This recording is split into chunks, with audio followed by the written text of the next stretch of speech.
So configuring the 8400 for a single discharge, the first thing we're going to do is we're going to go to setup. Okay, we're going to verify the date and time are correct. They're not in this instance, so let's dial this down to what it actually needs to be. Oh, it is 2021. Duh. Time we got 9:37. If you hold down the keys, it will scroll. If you press the key once, it'll increase or decrease by one value. And then every time you hit the select key, it moves to the next function, right? So the select key is like your arrow key. So we're at 9:37. The longer you hold the key down, the faster it'll scroll.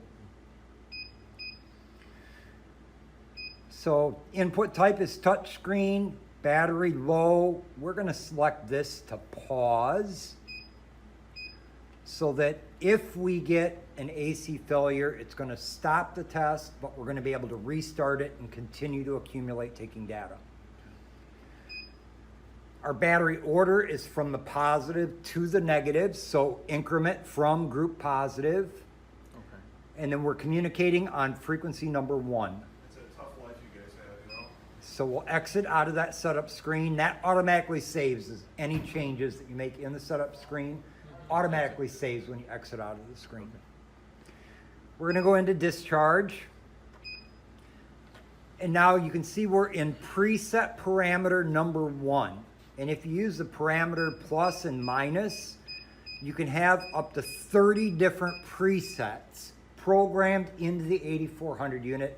So once you've got a preset test set up, you just have to select that preset and press start, and it's going to run that test. So in this instance, we're going to go into parameter 1, and we're going to modify it to be the test that we will actually want to run. We're testing an HX540 high rate battery, and we're going to be doing a 1-hour test. So what we did is we went to the manufacturer's data sheet. We looked for constant current discharge rates. We found that that battery is rated to 1.75 volts per cell at 97.3 amps for 1 hour. So that's what we're going to set our test up as our baseline reference data is going to be 97 amps for 1 hour down to 1.75 volts per cell, 10.5 volts per battery block, 105.0 volts DC for our group low voltage shutdown. So to modify any of the parameters, we're in a preset. We hit the modify key. Again, my select is my arrow key to choose which value I'm on. And then my plus and minus keys add or decrease from the value that's displayed on the screen. So my test I'm running 97 amp hours. That's 1 hour, 97 amps is going to be 97 amp hours. Right. If it was 50 amps for 3 hours, my amp hour rate would be 150 amp hours, because that's the total that I'm pulling from the battery. Okay. And my hour rate would be the 3 hour rate, because that's the value that came from the battery data sheet. Right. Okay. That's not how long my test is going to run. That's not when it's going to shut down. That's what the battery's 100% rating at that rate of discharge from the performance data is. Okay. So I'm set at 97 amp hours. I'm going to come down this and I'm going to change it to the 1 hour discharge rate, because that's what I pulled from the data sheet, 97 amps for 1 hour. I'm going to save data. I usually save data every 10 minutes on a 1 hour test. On an 8 hour test, I'm only going to save data every 15 minutes. Okay. You can save data every minute if you want, but it just makes for a huge, gigantic report that can be 30 pages long. So over an hour, this is going to give me a starting point, an ending voltage, and it's going to give me 12 voltage levels during the performance of that test. Okay. So every 5 minutes is okay. I'm doing constant current discharge. So I want to make sure my test mode is in constant current. Power set is blacked out or grayed out because I'm not in constant kW.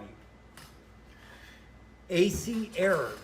I'm going to scroll down, and that AC error, whoops. I'm going to put that to pause, the same thing that I did in the setup screen.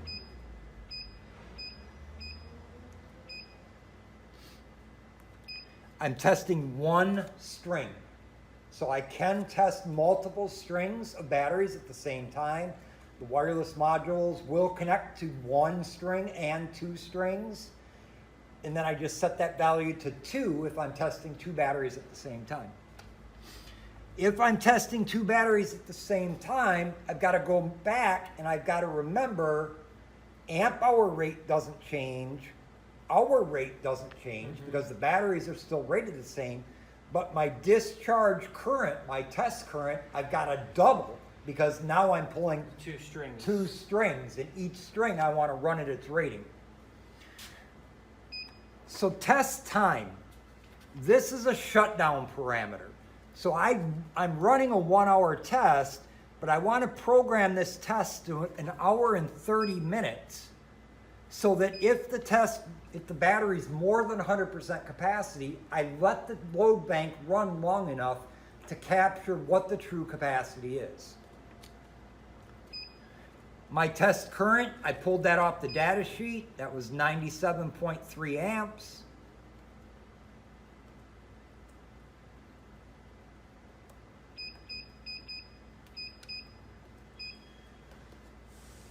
Test capacity. How many amp hours do I want to allow to come out of this battery before the test self-terminates? I typically set this at 125% or 130%. Valve regulated, I'll set it 125%. Flooded cells, I'll set it for 130%. So my test capacity, 97 amp hours. I'm going to dial that test capacity up to 125. Battery sum, I'm testing 10 12-volt blocks. So we're going to set battery sum at 10. My group low voltage is my 1.75 volts per cell times 6 cells per 12-volt block gets me to 10.5 volts per battery times 10 batteries gets me to 105.0 volts DC. So I'm going to drive that all the way up to 105.0.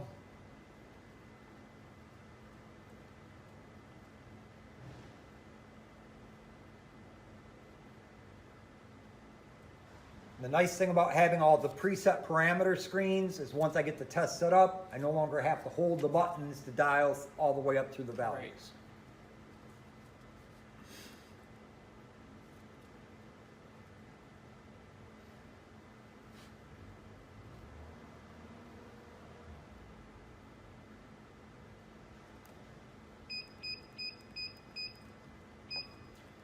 Battery low voltage. If I'm using the wireless modules, battery low voltage is the voltage that I want that module or battery to alarm at, not to stop the test at.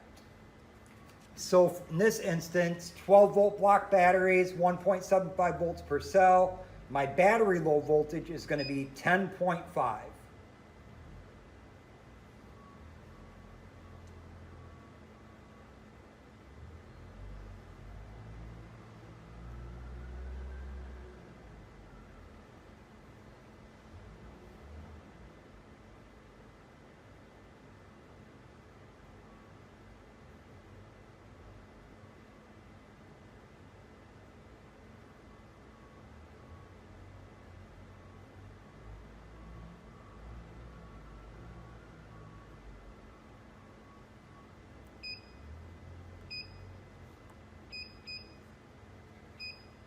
My number of battery lows is how many batteries have to hit that 10.5 level before the test automatically stops.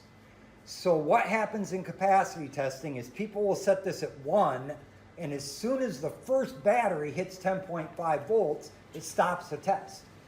What I've done is I've measured the capacity of that one battery, but I haven't measured the capacity of the string as a whole or all the other batteries that are in that string. So I usually set number of battery lows to 4 if I'm doing 12 volt block batteries, and I'll set it to 6 or 8 if I'm doing individual 2 volt cells. That way a number of cells can come down below that target value. As long as my group voltage is still above that 105, I want the test to continue to run until that 105 is the only parameter that shuts my test down. Right.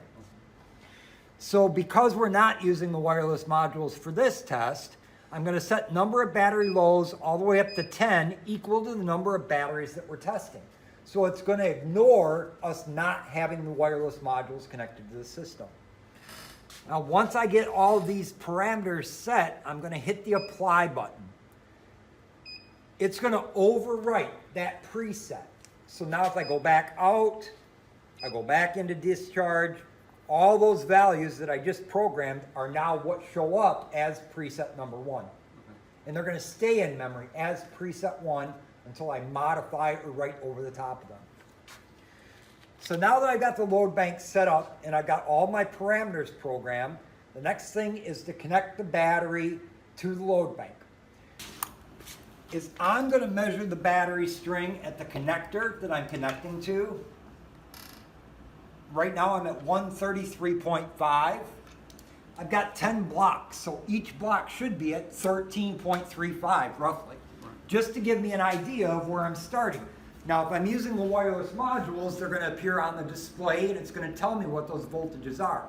But because I'm not using the wireless modules, I can come in here and I can start looking at the batteries, and I'm looking to make sure these are all somewhere around that 13.35, 1/10 of what I measured at the connector. So 1334, 1334, 1340. This one's a little bit higher. And immediately looking at the battery, I can see, oh, different date code. This battery's been replaced. It's not the same age as the others. That would explain why that voltage is slightly higher. On my machine, I may see this battery run a little bit differently than the others because it's not the same age, it's not the same date code, it may have been in a different system, it may be a replacement battery. But this gives me a starting point by checking overall voltage against the individual voltages, what I should keep an eye on while the test is running. So as part of our safety, we always check connectors before we connect an Anderson connector together.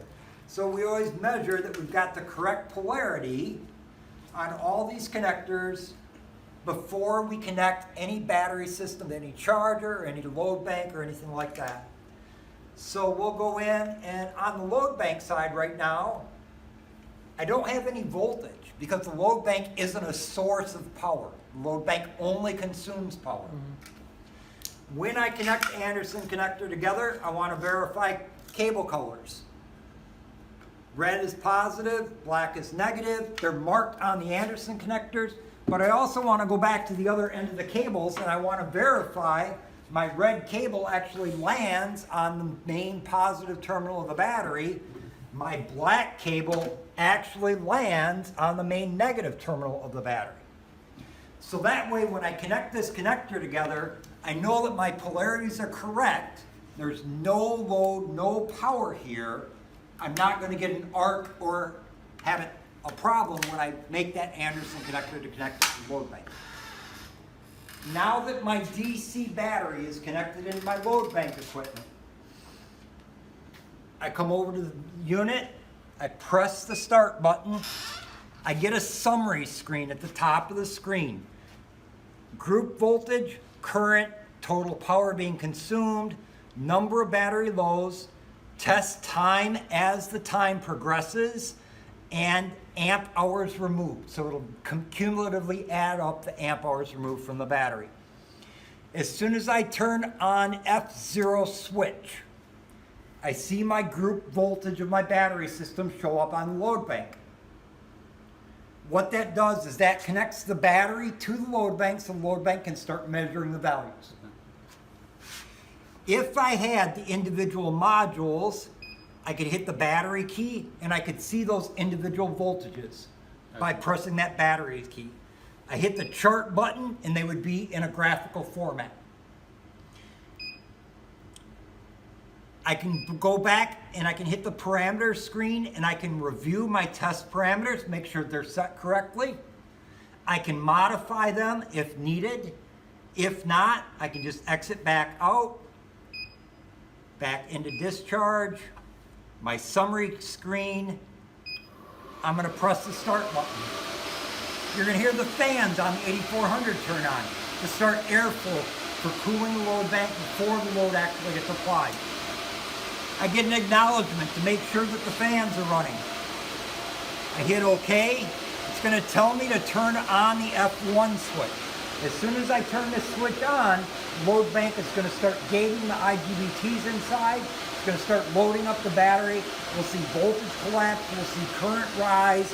And it'll stabilize out at that 97 amps that we programmed it for. So I turn on the F1 switch. I press OK. And load bank starts. I see my battery voltage start to collapse as the current starts to build up on the load bank. And that's that coupe de foie in the battery discharge curve as the chemistry tries to catch up with the demand of the current on the battery. Within the first 1 to 3 minutes, I should see a slight recovery in the voltage as the voltage comes back up as the chemistry catches back up with the load.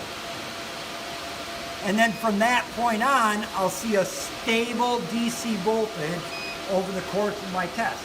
Now you can see my DC voltage is starting to climb back up. It went from 120 to 121, 121.5, 121.6. So that recovery has already happened now that the load is steady at that 97.3 amps. On the display, I'm going to see my current. I'm going to see my amp hours removed. I'm going to see my highest voltage and my lowest voltage, green and red, so that I can walk by the machine and at a glance get an idea of what the condition of the cells are. I can press the battery key and I can go in and look at those individual values as the test is running. I can go back to table view them all in the table. Hitting the exit key there takes me back to the main screen or the discharge screen. Hitting the exit key here stops the test. Okay. So in an emergency, I can stop the test simply by pressing the exit button. The unit has 4 automatic built-in shutdowns. If it reaches test time, test capacity, group low voltage, or number of cell low voltages times the number of low cells, it will automatically terminate the test. It has heat sink thermocouples or thermistors.